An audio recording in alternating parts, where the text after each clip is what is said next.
Mä haluaisin puhua vähän tästä vuodesta, miten se ainakin itsellä on lähtenyt käyntiin ja mitä kollektiivisesta kentästä on lähtenyt nousee. Eli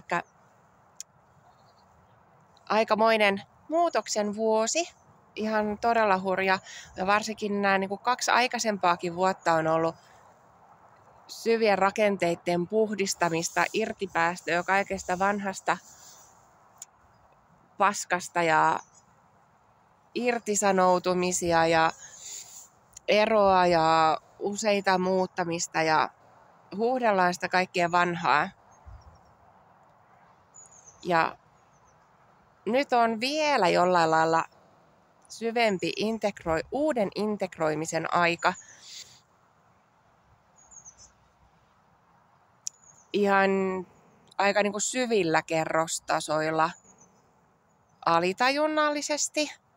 Ja jollei sitä usko, niitä viestejä, niin sitten se voi tapahtua aika järisyttävällä tavalla semmoinen pysähtyminen ja semmoinen muutosprosessi.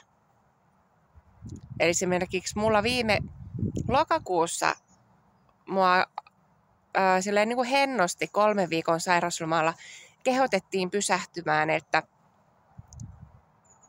kun on ollut tosiaan 2 vuotta semmoista todella turbulenssiaikaa, hirveän isoja energiapiikkejä, että on tavallaan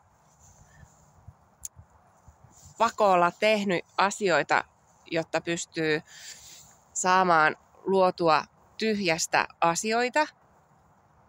Ja sitten se 3 viikon sairausloma näytti sen, että mä pärjään ihan hyvin kyllä, vaikka en tekiskään ihan niin hirveästi.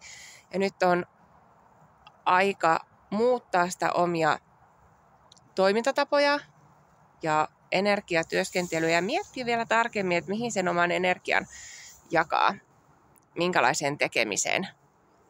No, mä en uskonut sitä. Tai mä mietin, että se mitä mä tein, niin se jollain lailla riittää, mutta oikeasti mä en ollut valmis semmoiseen syväluotaavaan, ihan totalitaariseen asioiden muuttamiseen. Niin mut pysäytettiin aikamoisella tavalla tuossa vuoden alussa 2. päivä tammikuuta. Voitteko kuvitella, mä olin Neidon Keitaalla uimahallissa, siellä oli semmoinen vipit temppurata, niin olin nousemassa viimeiselle esteelle, niin sinne tuli kas kummaa aika paljon porukkaa, niin se keikahti, niin mun vasen polvi vääntyi 90 astetta. Siihen tuli tosi pahat useat rustovauriot ja mun vasen olkapää murtui. Eli siinä oli semmoinen irtopalanen, mihin oli kiinnittyneitä ne suurin osa niistä jänteistä. Eli mä en saanut 1,5 kuukauteen liikuttaa lainkaan mun kättä. Siinä oli riski, että jos vaikka hartialihas jännittyy, niin se irtopalanen lähtee liukumaan tänne hartiata kohti. Ja se olisi joutunut leikkaamaan ja kiinnittämään. Joten mä olin 2 viikkoa pyörätuolissa ennen kuin tehtiin tähystyksellä puhdistusleikkaus polveen. Ja tästä on ollut melkoinen kuntoutuminen. Ja mä voin kertoa myöhemmin, tai itse asiassa mä kerron nyt, koska se tuli ajatukselle, että mä oon kauhean kiitollinen tästä tapaturmasta, koska mä oon ollut aina semmoinen hyvin pakko pärjätä. Mä pärjään yksin, koska ei ole saanut sitä apua. Ja jos on joskus pyytänyt apua, niin sitten sitä ehkä ollaan vähätelty ja sanottu vaan, että mitä sä tyttö itket, että tee nyt se vaan. Tai semmoinen, että kun sitä apua on tarvinnut, niin ei ole saanut, niin sitten on ollut semmoinen tietynlainen muokannut niitä omia uskomuksia, että ei sitä apua kuitenkaan saa ja oma apu on paras apu tai jotain ihan täysin älytöntä. niin tää on ollut se 2 viikkoa, kun mä olin pyörätuolissa ja olin siinä sängyn pohjalla, niin se oli itse asiassa mun elämäni ehkä kauneinta aikaa siinä mielessä, että mun kumppani, onneksi mulla oli tai on vieläkin ihana puoliso, joka pitää musta huolen, koska mä en olisi todellakaan pärjännyt ilman häntä. Se ei olisi lainkaan mennyt niin helposti. Mikään tässä 2 vuoden aikana ei olisi mennyt yhtään niin helposti ilman tätä puolisoa. Mä olen äärimmäisen kiitollinen siitä, mutta siis lähinnä se, että siitä huolimatta, vaikka mä en tee yhtään mitään ja mä oon vuoteessa, niin mä sain tuntea sen, että mä riitän. Mä luotin siihen, että se ihminen on seuraavana päivänäkin siinä mun luona, mun läsnä ja auttamassa. Semmoinen tuki ja turva. Se on todella ihanaa ja eheyttävää ja parantavaa. Ja mä huomasin, että siinä mun ehkä sielu kaipasi semmoisen kokemuksen, että mä oon rakastettu ja turvassa ja täysin hyvä ja riittävä, vaikka mä en tekisi yhtään mitään.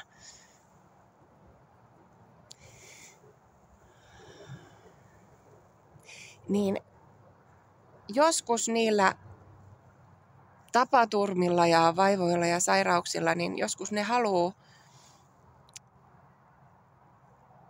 myöskin opettaa meissä jotain, antaa mahdollisuuden oppia ja kokea itsessä jotain asioita ja muuttaa semmoista vanhoja uskomuksia, vanhoja toimintamalleja, päästää irti ja antaa anteeksi.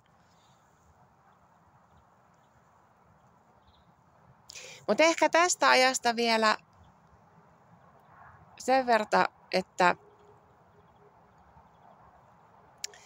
tämä on siis siinäkin mielessä itsellä merkittävää aikaa, että mulla on nyt yksi iso asiakaskunta jäämässä pois. Eli tämmöiset niin kuin suorat fysioterapia-asiakkaat, puhtaat perushieronta-asiakkaat, niin ne on nyt jäämässä pois. Ja siihen liittyy tietynlaista haikeutta.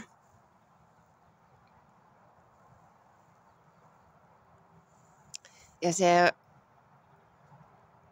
määrittelee myöskin sitä, että pitää uskaltaa päästä irti. Mä oon periaatteessa nähnyt tämän aikaisemminkin, että tämä on tulossa, tämmöinen hetki, mutta mä en ole ehkä luottanut siihen, että mitä muuta mulla olisi annettavaa. Tai että tuunko mä taloudellisesti pärjäämään tai ihan semmoisia perusasioita, pelkoja. Ja sitten tietenkin semmoista haikeutta. Halua miellyttää. Tiedätkö, kun on semmoisia asiakkaita, jotka on ollut jo pitkäänkin ja niin kuin vakiasiakkaita, niin sitten ehkä vaikea sanoa niille, että nyt aikaa mennä eteenpäin. Mutta tämä on oikeastaan ollut aika kiva siirtymä. Nyt, että tämän aikaa, kun mä oon ollut sairaslomalla, niin niillä on löytynyt hyvä sijainen. Eli ne ei ole jäänyt tyhjän päälle, vaan tämä on ikään kuin aika nätti siirtymä siinäkin mielessä, että se on tapahtunut kauniilla tavalla, mutta tässä on tapahtumassa jotain isoja muutoksia ihan kollektiivisesti ja pitää vaan uskaltaa luottaa siihen prosessiin, itseen ja siihen, että sua kannatellaan ja ne aspektit, jotka ei oikeasti sulla sydämessä resonoi, niin nyt on aika päästää niistä irti, koska voi olla, että se pysäytetään jollain isommalla tavalla, jos et sä ymmärrä sitä kuunnella niitä hienovaraisia viestejä, mitä sun keho viestittää ja mitä sun korkein minä yrittää viestittää sulle sun kehon kautta, sun intuition kautta, sun sydämen äänen kautta. Niin tällaisia ajatuksia tähän hetkeen.